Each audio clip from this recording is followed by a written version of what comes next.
All right. Welcome, everyone. Welcome to the sixth episode of the Homey podcast, the first one of 2025. I'm Abba, the partnerships manager here at Homey, and I'm joined here today by Emil. Hello. Hi, Emil. Welcome back. How are you doing? I'm doing pretty good. Yeah. Good. Yeah, so it is... It's what is cold it? outside, but apart from that... Still cold outside, but we are moving into... The times are getting better. Exactly. Or how was your start of the year? Well, it sort of started in Las Vegas at CES, of course, with you. Yeah, among I was there others. as well. Yep. That was really nice again to be there and, meet with all the other smart home companies and the founders and stuff. And apart from that, it's just business as usual, basically. So we've been working on some nice new software and hardware. So. Cool. Yeah, we'll have a couple of topics today lined up. What I wanted to start with, maybe a new section of the podcast that I thought would be fun is what is the latest flow you've been working on, and what is like the most recent smart device you've added to your smart home? Oh, nice. Are we going to get a new jingle here? Yeah. Let's see. Okay, so the newest smart device about a hypercube. Mm-hmm. It's a bit gadgety, but it's sort of it's a cube with LEDs in there, like LED strips.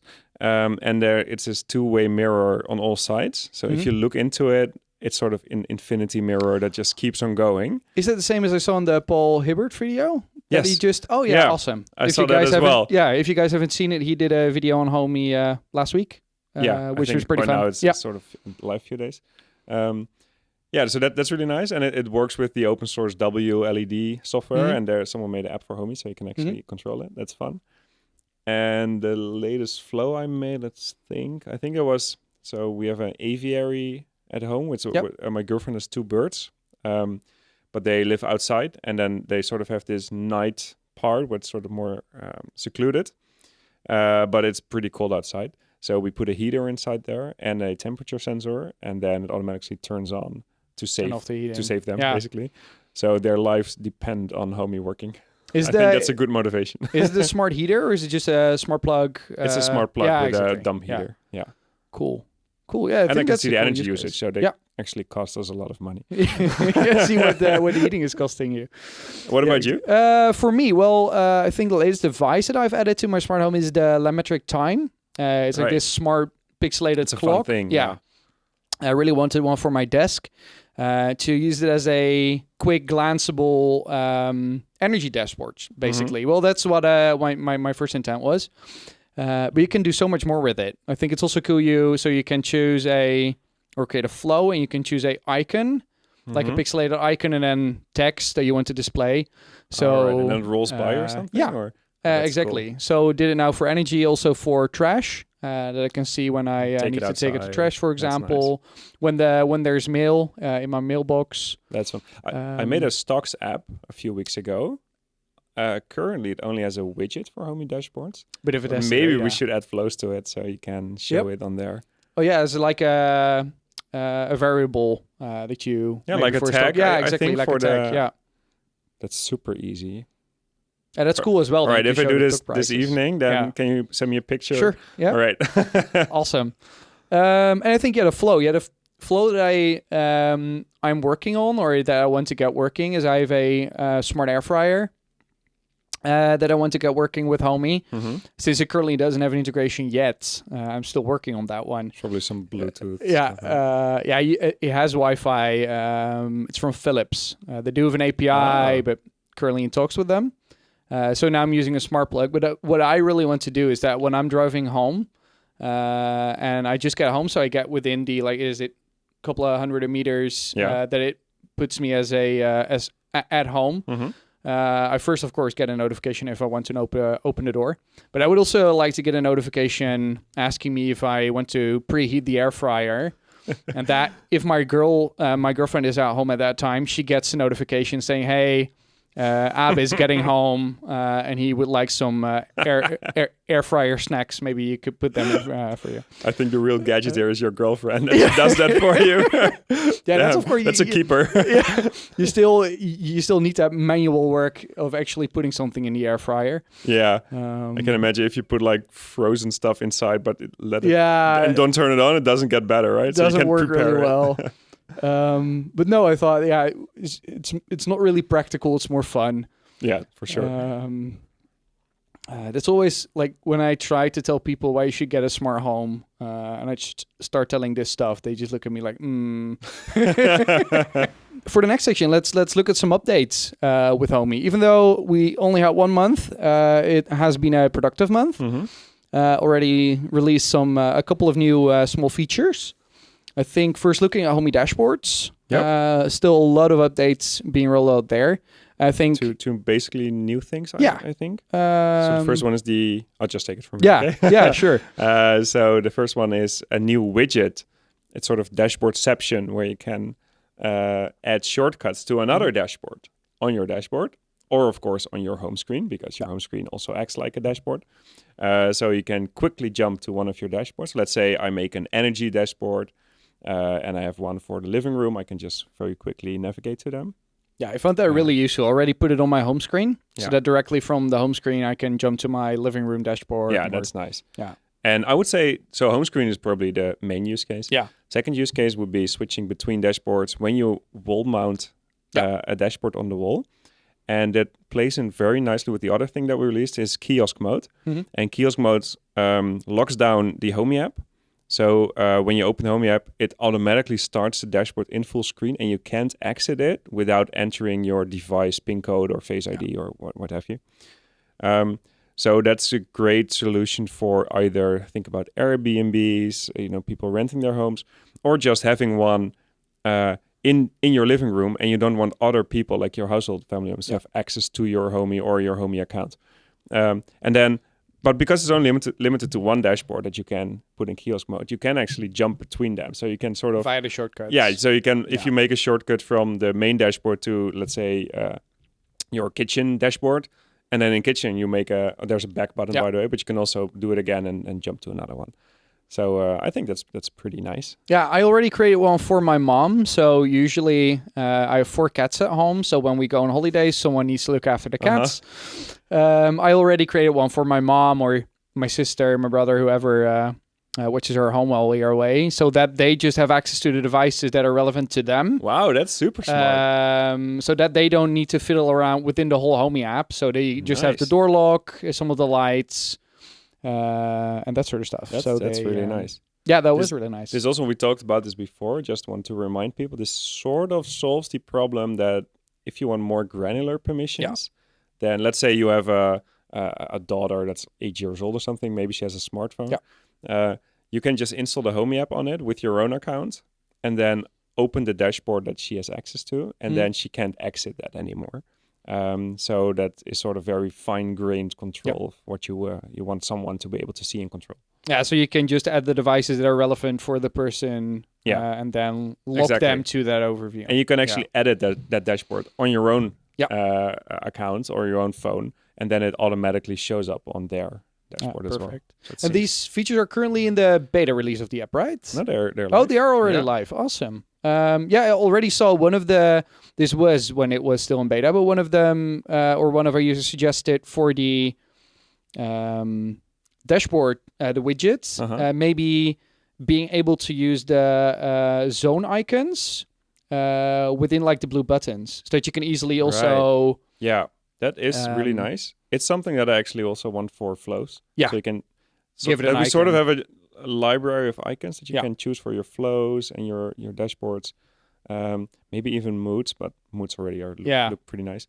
We'll take that. Thanks for the suggestion. Saw that popping up. Yeah, cool. And then next up is a new app that you actually built. HomeyLink. Yeah, HomeyLink.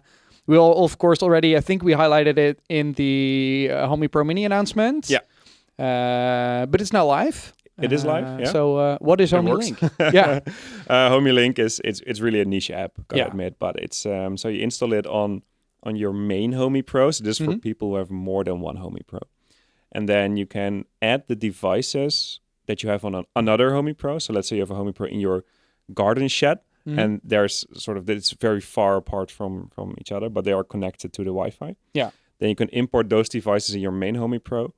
And then they just act like normal devices. Not everything, so not all the custom stuff, but like turning it on and off, flow cards, that's all there. And you can also trigger flows, right? On the other... Yeah, you can Homey start Pro. flows on the other Homey Pro, so there's sort of this you can talk between the homies. And there are, of course, a few use cases. I think the main one is people who have either very big houses or just what I said, like a garden shed that's very far away. We've gotten the question a lot of times, like, hey, can I get a separate Zigbee network, a separate Z-Wave network with Homey Bridge? And technically that's, well, it's sort of possible. It's really hard because on Homey, we only have one Z-Wave network to manage, and that's really sort of a lot of work. So this was by far the easiest solution to, so you buy another Homey Pro, maybe a second-hand one, because it also works on our previous model, so the White Sphere, or Homey Pro Mini, which is a lot cheaper. And then you put that Homey Pro in that location that has their own Z-Wave or Zigbee network, and then over Wi-Fi or Ethernet, you can talk to it. Yeah, so they talk to each other via Wi-Fi, and that could work either on the same network, so on the local network, but also through the cloud, right? Yeah, it can also work through the cloud. So let's say you have a vacation home in Spain or something, and you live in Finland, whatever, then you could, in theory, import those devices as well. Yeah, so you can check on the motion sensors. So you don't have to keep switching in the app. So it works with any Homey Pro, either the old ones, the new one, or the Pro Mini. Either on the local network, either through the cloud. And it's just a matter of installing the HomeyLink app on the main. So you don't have to do anything on the secondary. And then you just log in with your Homey account at the Homey. That's it. And you can actually add more Homey Pros to it. So if you have a couple, to one.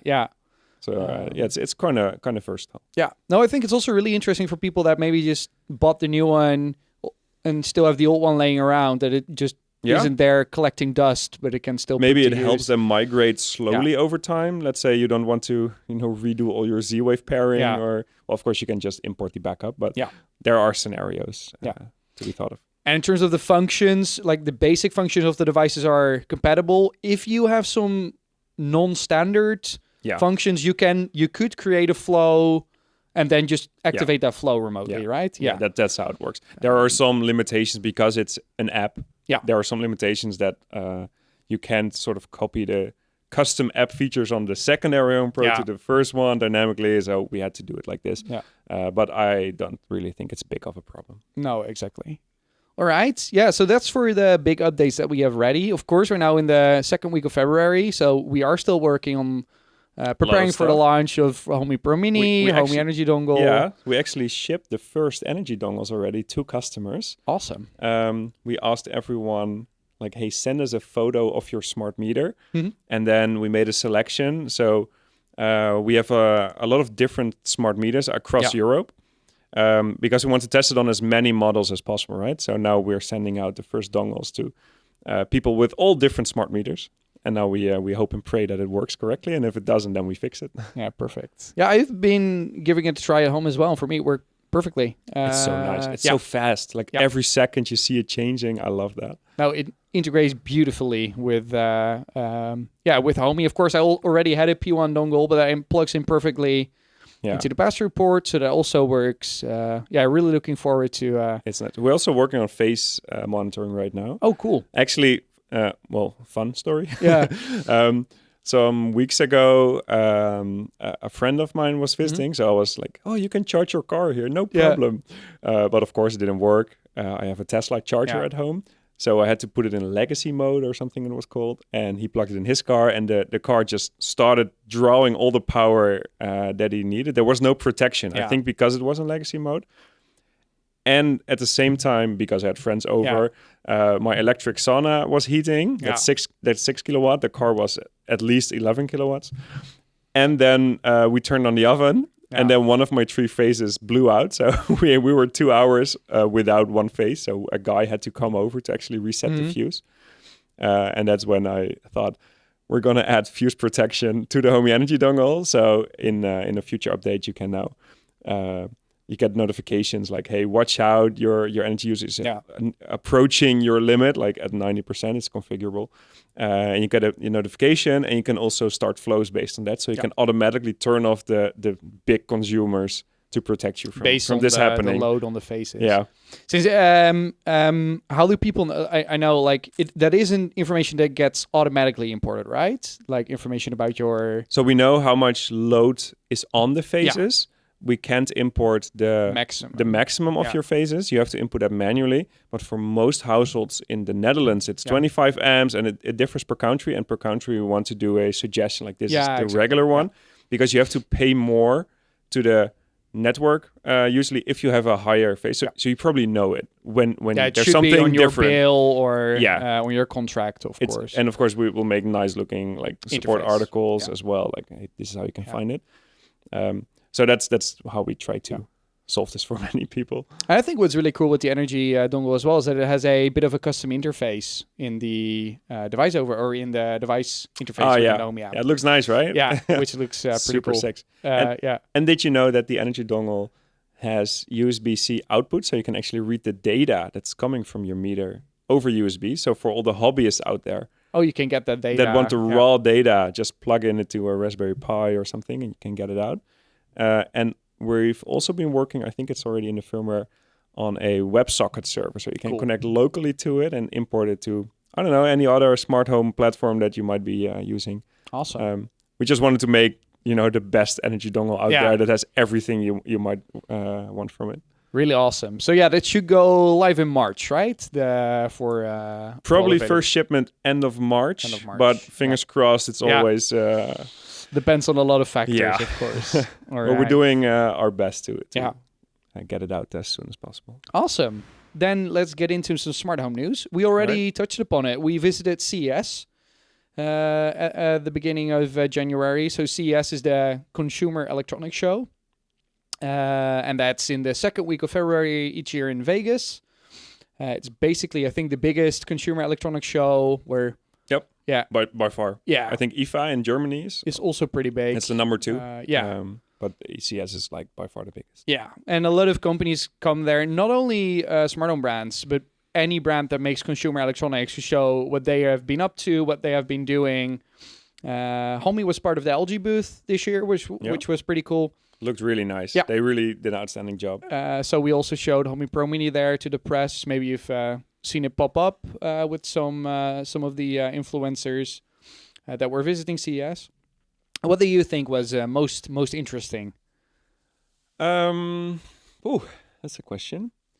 What is something that did sort of surprise me? Is that when I was at CES a few years ago, there were more smart home companies doing unique products. Yeah. And I feel, for example, Nanoleaf, they announced a new sort of lighting thing, and then there was another company doing something else. I feel that the smart home market has stabilized a bit. Like, these are the products you're going to get. And now you see more companies from Asia, specifically China, sort of making the same products but cheaper. Yeah. Also a bit more closed than they used to be. I feel that smart home was more open. Like, everyone wanted to work together because sort of let's make this happen together. And I think this is more of a you challenge as well, that these companies are more sales driven and less sort of let's work together. That was one thing that I noticed. But the founders, etc., they were still there. So we did meet up with basically all the smart home companies. But they didn't have a booth anymore. It's just too expensive for them to showcase the stuff. Also because probably the visitors already know them. And no, I really get what you're saying. You indeed see that. I think the only category where we really saw some new stuff, but that's with every consumer electronics show, is robot vacuums. Yep. Yeah, with hands that can do stuff. So that's something that we saw. I think at IFA, every robot vacuum could suddenly jump. Oh, yeah. Like they could jump small gaps. And then now every robot vacuum has arms. Like one innovation per year in the robot vacuum space. And I think there were like 6 or 7 different brands now. But it kind of makes sense, I think, because, of course, there's a lot of AI stuff happening. Yeah. And robot vacuums move around a house. Yeah. And that's where AI is actually useful because it's sort of a chaotic environment that you need to process. So it makes sense that there's a lot of more innovation happening within the robotics within smart home. Yeah, no, that really made sense. You also saw it with SwitchBot, of course, with their whole unit that you can put on top of their robot vacuum that could have a tablet holder or air purifier or a camera or I still have to see that in like Western retail stores, but we'll see. Interesting. If I think it was more of a more for show and not really. You see that with a lot of CS companies. But I think the robot vacuums with arms. Maybe if you have a sock laying around somewhere, but I think it didn't have a dog for that. So. That's also true, but didn't have a lot of power in it to really carry something heavy or something. I think for me the most innovative thing that I saw or that surprised me the most was when I visit Third Reality. Mm-hmm. So they are also a Chinese company. They make a lot of Zigbee devices. They're one of our official partners. And up until now, they made like a couple of motion sensors or smart curtains they also do. Right. And they gave me a keyboard. And I was like, okay, like you make like smart a computer sensors. Keyboard. Yeah, like a computer keyboard. Yeah. I was like, okay, why now make a keyboard, you know? Uh-huh. And then he said, flip it around. And I looked at the backside and it had the Matter logo on it. I was like, huh? So what would the idea be here? And essentially what they did is, it was a pretty nice keyboard, like a white keyboard. And it had like Gator and yellow switches and RGB and everything that you expect. But then it had a special button next to the F button. And if you hold that, you can use any of the F keys, so F1 to F10, as Matter buttons. So you can program them. So I give it a try at home, and now I have it so that when I press F1, for example, the lights in my office turn on, or that's you can trigger fun. flows. But can I be a bit skeptical here? Yeah. So your keyboard is now connected to your Wi-Fi? Yeah, it's now Wi-Fi connected. That is a bit scary. Woo! Yeah. That of course I for sure wouldn't do that. Yeah. So that is a bit scary, but I thought like the idea is pretty cool. That since you're at your desk, you have your keyboard in front of you. You have what is it, like 100 keys? Yeah, this should make like a Zigbee version, I think. Yeah, because you know then your key presses can't leak to some server. Yeah, but the idea is pretty good, but I wouldn't trust it on Wi-Fi. And I think I would also trust it a bit more if it was like a Logitech or a SteelSeries or like one of the major keyboard manufacturers. Yeah, but on the other hand, if you do a Logitech mouse driver installation, then that's also true. with all the stuff you get there. Wi-Fi maybe isn't the best way, but I think the idea is really interesting. Of since you have all the keys there anyways. It's pretty fun, yeah. Worked pretty well. But I guess you can also make this a software-only solution. Like you run something on your computer. Yep. And then you just bind to certain key combinations to control stuff. Yeah. Maybe Hacky Friday project. That could also work. Maybe interesting. And I think as well for the keyboard. So it already works with a Homey, and it will also be added to their app so that you can easily find it. I think next up, one of the brands that was there, of course, is the Aqara. One of our partners as well.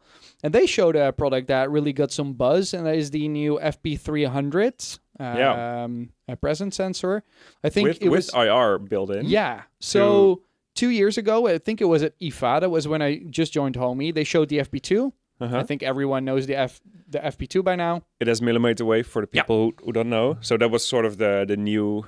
The new technology, you know, using millimeter waves, basically, to detect presence in a room. And like the benefit, of course, if you compare it to a regular IR sensor, is that, for example, if you're sitting still, the IR sensor at a certain point won't see you anymore. Yeah.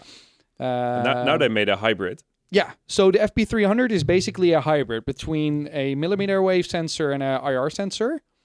So they use since the disadvantage with millimeter wave is that if it's continuously on, it requires a lot of power. Yeah, so you always had to plug it in. Yeah. And battery wasn't an option. And if you want to put it like in the corner of your room, it isn't really practical to get a USB lead there without it looking ugly, of course. Yeah. So what they now did is they use IR and millimeter wave together. And they're then when the IR sensor detects motion, so that firstly detects motion, it will then turn on the millimeter wave radio. And then it just uses millimeter wave to keep understanding if there's someone in a room. And probably if they left, then they go to sort of sleep mode and hand it over to the IR sensor again. Yeah, that's pretty smart. And I think the good thing, the battery life is looking really promising. Of course, this is what Aqara is saying. It hasn't been tested yet. What is the battery life? It's 2 years for Thread and 3 years for Zigbee. I think which is interesting funny. as well. Yeah. I don't know if you maybe know if there's Is it just the Thread is a processing, little bit or less. How do you say it? It uses more energy. yeah? It has the sort of entire IPv6 stack on it. Okay, And that just Zigbee is requires optimized Yeah. for smart home. It's still very close, but it's funny that they actually communicate it like that. Yeah. So yeah, and I think it's cool that they offer both.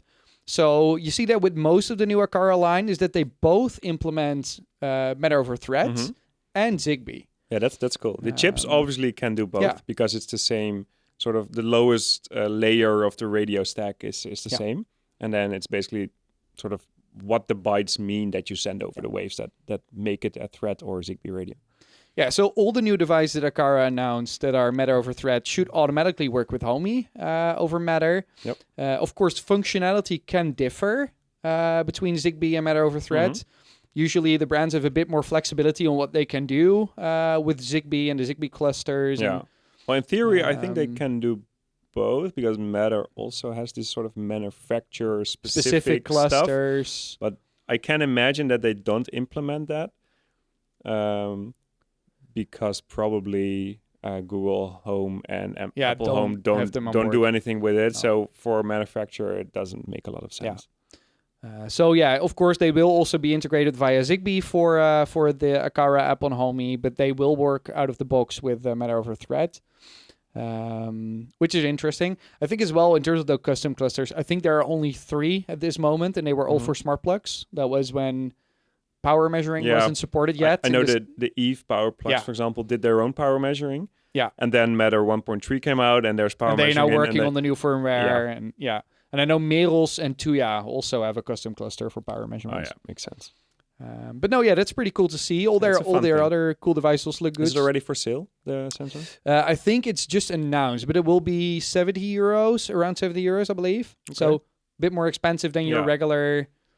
But I could see it being really nice in your living room, for example, where you're sitting still on the couch and still want presents to be or detected. the toilet. Or it's the always, toilet. Waving on the toilet. €70 for a toilet sensor might be a bit expensive though, but yeah. That's true. And all their other devices. So they also announced some new light bulbs, which look pretty good. Also Matter over Thread and Zigbee. Also the new wall panels. Mm-hmm. I saw them, the square one and like a square one, a round one, and a longer rectangular one. Yeah. All pretty cool products. But pretty limited in what you can do with them, I would say. Yeah. If we only could sideload Homey dashboards onto that split space. Yeah, exactly. No, and I think, furthermore, I didn't see anything that really blew my mind. It was nice meeting with all the partners that we were already in touch with. Since, of course, usually you just see them through a camera or via email. Yeah. And now we could actually go out and dinner with them and get drunk and stuff.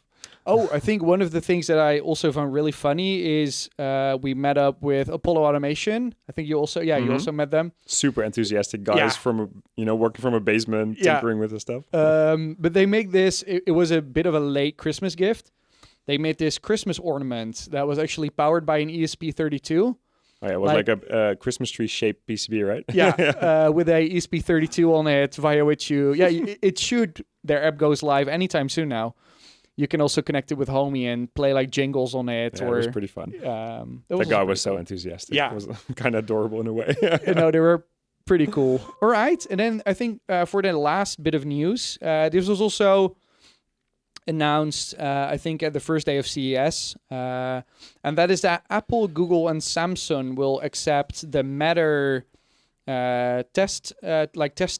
The certification. Certification as that they can be usable for the works with Apple, Google. So simply put, if you are a manufacturer and you get your Matter certification, then you can automatically use the works with Apple Home, and the others will follow. So you can basically take those testing results from that external company and use them as to apply. To be completely honest, when I read it, I was a bit surprised that wasn't already the case. Yeah. But, these companies move kind of slow. What I think is interesting is there are a lot of these works with labels. Yeah. We also have a works with Homey label. At some point, your box is full with labels. So boxes need to be bigger. Yeah. So at some point, I think there there has to be a point where boxes will only have a works with Matter, but then the consumers need to know what that is and what it means, and that their smart home platform that they've opted into supports it. Yeah. So I don't know when that will happen. I already talked with one big brand at CES. I can't actually name what brand, since then I will spoil some new products possibly. But I talked with one of the bigger brands, and they said that they will be moving to the Matter logo on their box. Mm-hmm. And then that they will just, in other ways, communicate with the users that, okay, we put the Matter logo on the box, we support Matter, and then you can connect it with these platforms. And they will just put that like in the user manual or on their website or whatever else. Yeah, it's a more scalable solution, I think. I think it's much easier. And I think that's also what Matter promised. Is like, as long as it had the Matter logo on the box, it should work. Yeah. So I think that's interesting as well to see where that goes. I think for us as well, of course, as you said, we have our own works with Homey logo that you can see on some products as well. For us, of course, if a product works with Matter, it most of the time works with Homey as well. Homey. Exactly. But you know, from a branding perspective, it's of course really nice if someone puts it on their box. But I can see a whole large list, and you don't want that as a manufacturer. Yeah, I think what we still like, and of course you see that with the other manufacturers as well, is that we would like partners to also put in some effort to display your products nicely on the platform. So for us, you can still create a Homey app for a Matter device so that you have the custom icon and the pairing instructions. And we really get the feedback from manufacturers that they like it. Yeah, because they feel still a bit like commoditized by Matter, and within Homey they can actually make it look better and work nicer. So I'm happy with that. Yeah, no, it's I only have gotten positive feedback, and there are a lot of companies that only do Matter products that now want an app just to show their products on the platform. Yeah, it makes sense. Which is pretty cool. So yeah, that's basically it for the news. I think for the rest, it was, besides from CS, it's a bit calm. In the Netherlands, we would say it's now komkommertijd. Cucumber time. Cucumber time. So a bit of a somewhat quieter... Finally some time to focus on our own stuff. Exactly. To focus on new stuff, focus on new partners, on new products, whatever else. We also got a few cool user questions, which I was really happy about. So we got one from Michael W. On YouTube. When is dashboards coming? It's already here. When is dashboard coming? Sorry, just kidding. No, and Michael is wondering, which I think is a really interesting topic, is would you consider making it possible for community developers to contribute to official Homey apps? Since, of course, we are an open ecosystem, everyone can develop an app for Homey. We also made some apps ourselves. That's true. How about those apps? Let me try to answer that. Yeah. Some of our apps are already open source. So feel free to make a pull request on GitHub, and I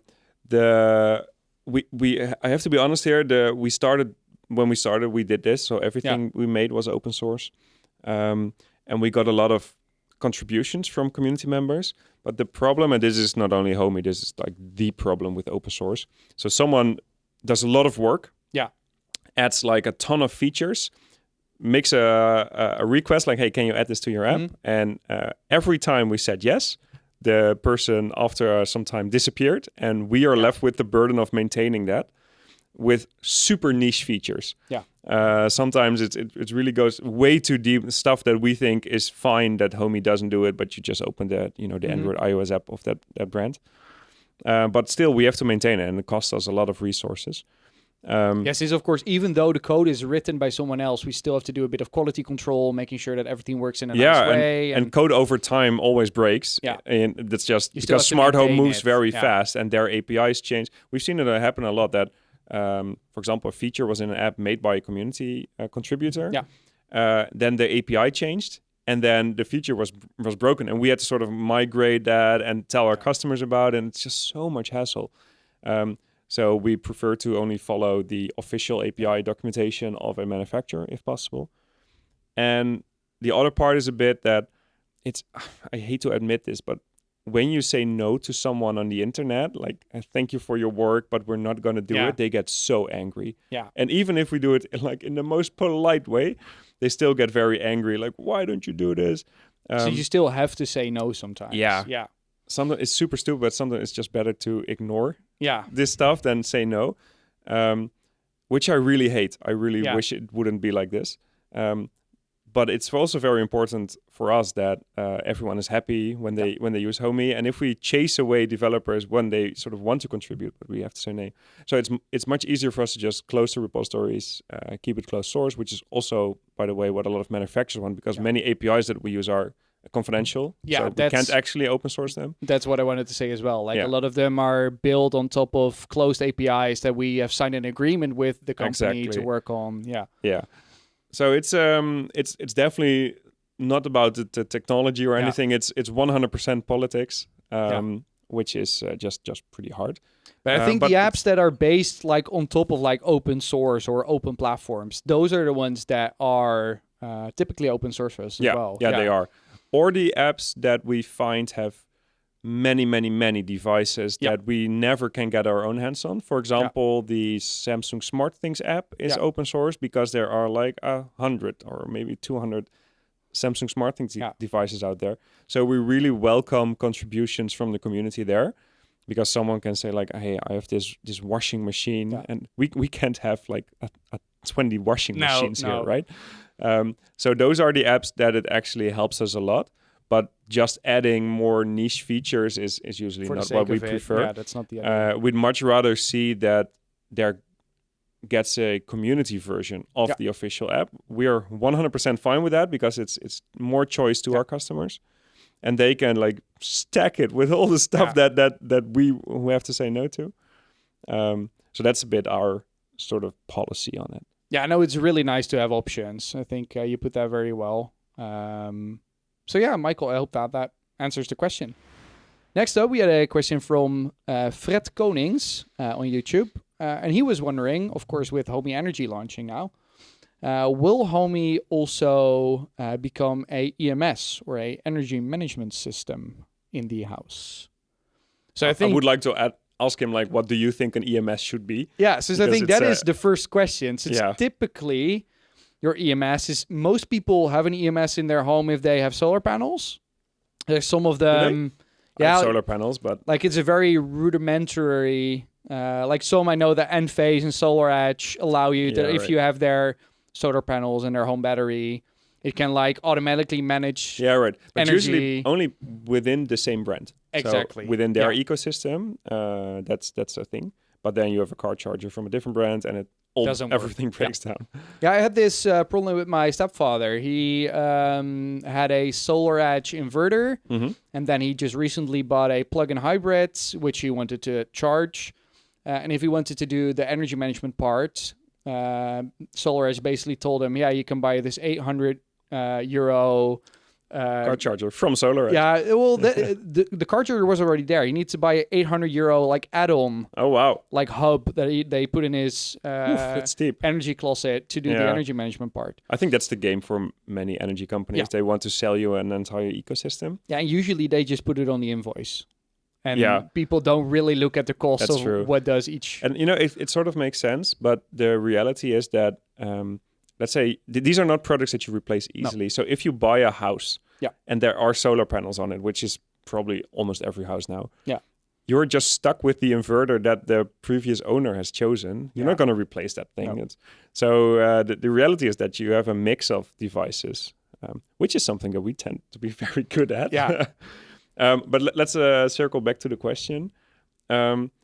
So the new Homey Energy functionality with the new Energy tab, and of course our Energy Dongle, we really see that as only the first step, where we focus on monitoring.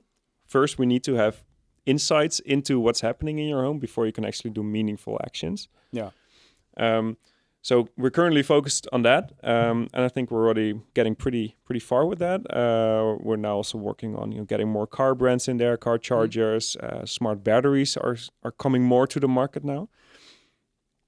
And I think that when we have all this information, you can see what's happening. It's, I wouldn't say easy, but at least those are the right building blocks to Possibilities are control. there. Yeah. And maybe we start very simple with very simple automation. Of course, this is the beauty of Homey. Everyone can then already do it with advanced flow, but we want to work towards a solution where it's just one toggle, like auto optimize, and then we'll figure it out for you. I think that is definitely a direction that Homey Energy can go in. But we're a bit dependent on how well all these parties want to work together with us and other parties, because you see this ecosystem game. Basically, it's what smart home was 10 years ago. And at some point, everyone realized, okay, this isn't working. We can't sell an entire ecosystem. Let's open up. We see it happening again now in the energy market. So. No, I noticed that with every manufacturer, like not every, most manufacturers of EV and PV, is that but you can just buy all our products and then it works. Yeah. And they usually do have APIs, but they are pretty limited. And I think a great example is we just noticed this with Tesla, where they put fees on their APIs. Which super high fees. So it's unfeasible for any company basically to actually use their APIs. Yeah, I think Same for us it with would have Twitter, been, by the way. Yeah, I think for us it would have been like $30 a car a month. Of course, super hard. We're actually now working with a community developer to work around it. So everyone, it sucks, but you have to sort of create your own developer account. Just click, and you have some keys. I mean, it's and the then same it works, now and it's free.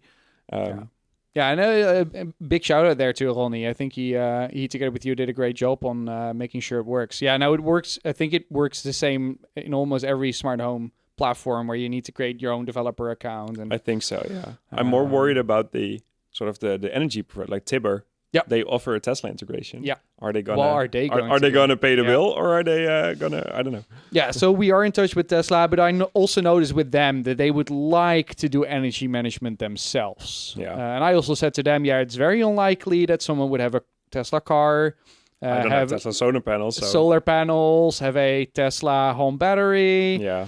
That's of course. Oh well, we're still in the stone ages of the energy. I would say. So I'm really curious to see where that will go. With those companies. I think to summarize the answer, yes, the ambition is there to become an EMS, or for Homey to become an EMS. And I think what's really interesting there as well is that with Homey, as an EMS, you can see every device or have the possibility to see every device. Yeah, most EMSs sort of only see your home usage. Yeah. But for example, so the example I gave earlier, that my oven was turned on and my sauna, all these big users, you can actually turn them off individually with Homey. I don't see an other EMS that actually can do that. What I now really like to do is that when like most of the time my girlfriend cooks, so when she's cooking and I have like the TV is on and the ventilation is running, I really like to look at the overview and see, so that device is now using that amount of power. Yeah, it's super nice. Yeah, I really like all the numbers. What's really nice also, because we are still working on the dynamic tariffs in Homey Energy. If you have a dynamic contract, that's going to be super interesting for you, because the power that a device uses is not necessarily the same as than what it costs, because it matters when you use it. So in our top consumers overview, that's currently in the beta version of the Homey app where energy is, there will be a toggle that you can also see sort by and then actual cost. So you will see the cost of the devices. And then it's based on when you use the device. Yeah, and that's super fun, because then it gets really addictive. Like, hey, I want to really reduce the price of charging my car, heating this thing, etc. I already see people on the forum sharing how they optimized everything. Nice. How many euros they saved. That's fun. Really looking forward to that as well. All right, next question from Tika B9J, also on YouTube. And that is, could you guys continue with the Alex YouTube videos to help users learn on how to use or create something with Homey? For the people that don't know, a long time ago or a couple of years ago, on the Homey YouTube channel, there were these, I guess, like informative tutorial-like videos that Alex did, who used to work here. Those videos usually did very well. They still do very well. Yeah, they're still pretty actual. Yeah. Like maybe the phones are a bit outdated or like what you see on the phones, but I think in general the gist of it is still very much relevant. But yeah, I think we all agree that those videos are a very interesting thing, and that's something that I want to have a look at in the future. Well, you're good on camera, Abe. So. Yeah, exactly. So that's something. Maybe for the viewers, drop in the comments like what YouTube, you would like to see. Yeah, what will be the title of the videos? Just drop those, and we'll definitely take a good look at them. Since what I would like to do is some sort of a explainer on like how a smart home works and what a smart home is. But no, always open to suggestions. What would you like to see? Of course, it's not a promise. I will do every video idea that gets posted here. It's actually fun. I think this is I actually got emails in the partner inbox from 2 partners, so partner brands that we work with, that shared us proposals for sponsored videos. So we don't make videos. So those were like different people that I usually talk to. I usually talk with business developers or partnership managers. So I got one of them was I got an email from the marketing people over at Merels. Yeah. Asking if we wanted to do a review on some of their latest smart home devices, since they saw that we have quite a large YouTube channel in smart home. That makes sense. Well, we try to stay more neutral. So I'm not sure if they didn't really know who we are yet, but no, it was funny nonetheless. They can ship this stuff to Dino. He makes the Best Buy guides. Exactly. And if he likes it and thinks it's a good deal, then maybe he will include it. But we are certainly trying to look into doing those videos. But it's mostly a matter of time. Yeah, it always is. There's like 1,000 things we can do. And so it is mostly something that if we have some spare time, like we have an hour where I couldn't do anything else that is considered productive. Yeah. I will start looking into those videos. Maybe with a Hacky Friday. Expect those. Please drop the ideas in the comments, and we'll have a look. All right. Then the last question from the Homey forum from Jumeirah. I hope that pronounced that right. And that was regarding Z-Wave.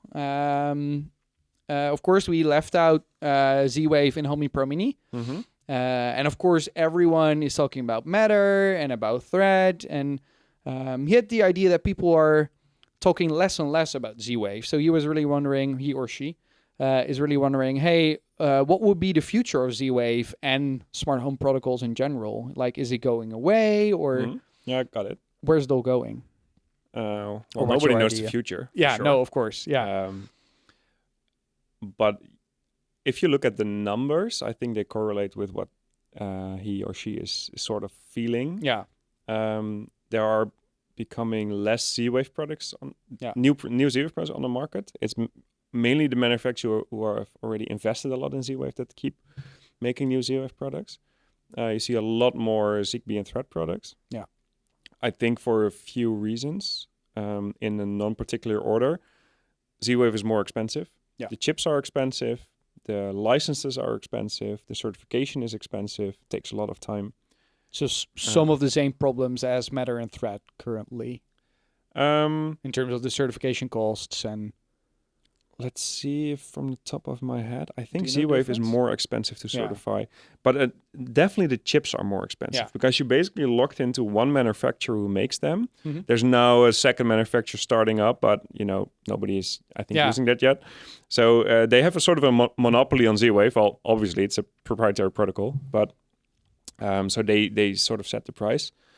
The Z-Wave chips themselves need different antennas for your product in different regions. Yeah. So, for example, Homey Bridge and Homey Pro have 3 antennas that we switch based on your location, compared to Zigbee and Thread, where you only need 1 antenna on a 2.4 gigahertz band. It's just much simpler. Yeah, so you either need to create like 3 different SKUs, or you need to create a device that has all the antennas already built in. So that's already harder to actually design it. Lastly, I think big tech just isn't adopting Z-Wave at all. They are really pushing Matter and Thread, and that does a lot for what the technology the manufacturers decide they want to include in their products. Because they are driving the innovation, of course. Yeah. A big part of the innovation. Yeah. So that was also a bit of the reason why Homey Pro Mini doesn't have Z-Wave, to save a lot of costs. But it's also in Homey Bridge. So you can buy Homey Bridge to add Z-Wave. But Homey Pro Mini is also a bit aimed towards new smart home users that sort of want to transfer their setup from, let's say, Google Home or Apple Home, and they like smart home, but it's just way too limited for them. Or from a software-only solution, like one of the open source projects, and they want a all-in-one hardware solution without your like USB sticks sticking out. They don't have Z-Wave yet. No. Neither of those, or none of those. So it doesn't make sense to add Z-Wave to that product, because for every Z-Wave product out there on the market, there is a Zigbee or Thread alternative that's at least as good and probably cheaper. So for us, it was a pretty simple decision to exclude it. But it's still in Homey Bridge, and we will keep supporting it for a very long time. But I wouldn't bet on it for it still being there in 10 years in the future. I think where you still see it a lot is in like some of the more, I would say, old school security systems. So Ring has it actually. Yeah, but they've hidden it very well. Yeah, so they don't mention Z-Wave much. When they try to avoid it, they can. Yeah. So you still see it there. What you're saying, you see like some companies that are still very much heavily invested in Z-Wave. In the US, it's mostly like smart locks still use a lot of Z-Wave there. Yeah.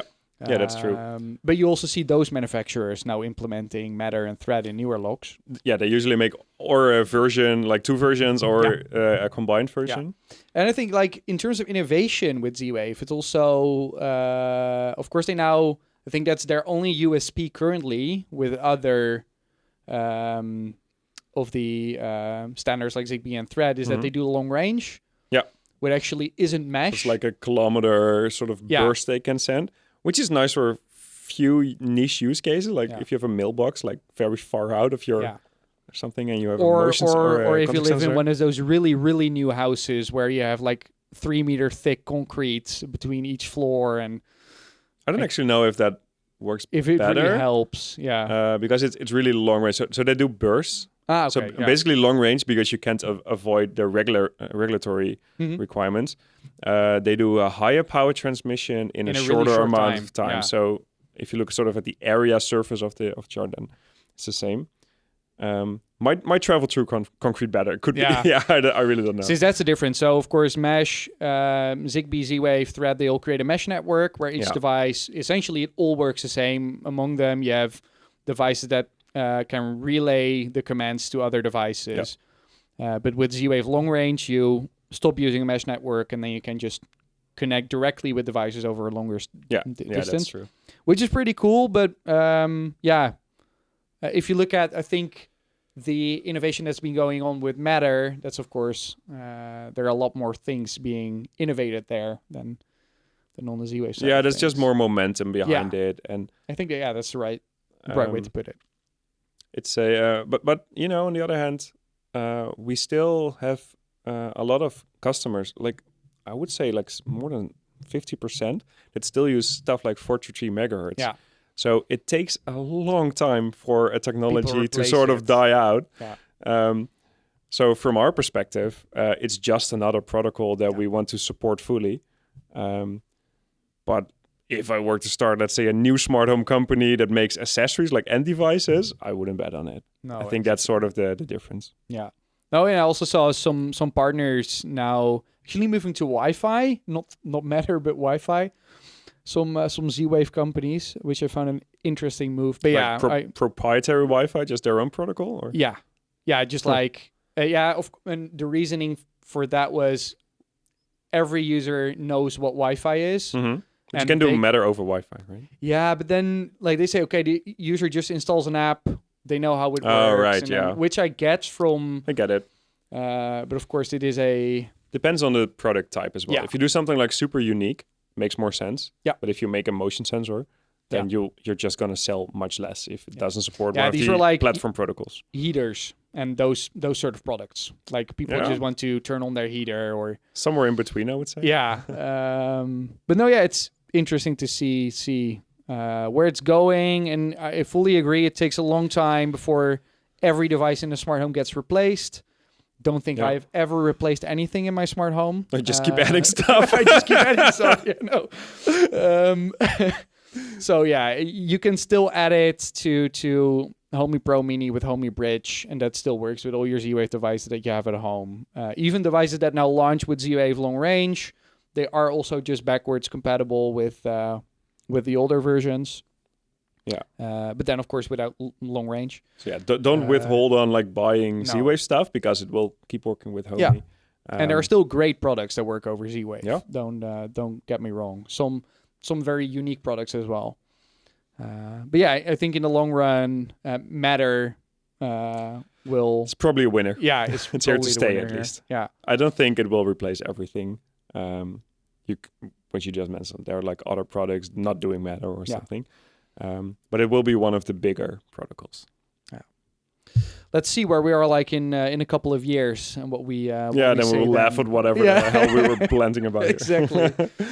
All right. Cool. I think that was the last user question. If you have any questions that you want us to answer, please leave them either on the Homey forum. There's a whole mega thread for the Homey podcast.